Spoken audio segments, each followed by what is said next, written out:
Reprise des hostilités au Moyen-Orient. Plus de 80 cibles iraniennes frappées par les États-Unis en représailles aux attaques de navires commerciaux dans les eaux internationales du détroit d'Ormuz. Le CENTCOM, le commandement militaire américain pour le Moyen-Orient, dénonce une dangereuse agression en violation du cessez-le-feu.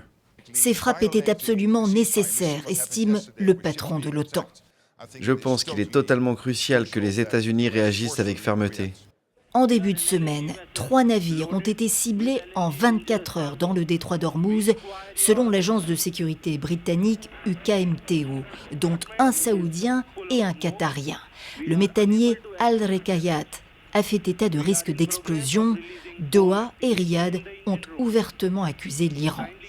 Ce 8 juillet, la télévision iranienne fait état de plusieurs explosions à Bandar Abbas, mais aussi dans la région de Sirik et de Kejm, ainsi qu'à Karg. Les gardiens de la Révolution annoncent à leur tour des représailles anti-américaines. 85 installations frappées, disent-ils, sur des bases militaires américaines à Bahreïn et au Koweït. Koweït City en alerte. C'est une première riposte, affirme Téhéran, qui dénonce le rétablissement annoncé des sanctions américaines sur ses exportations de pétrole. Le gouvernement des États-Unis est tenu pour responsable des conséquences de cette rupture d'engagement. Accusation réciproque de violation donc du protocole d'accord signé mi-juin est censé mener à une fin de guerre au Moyen-Orient.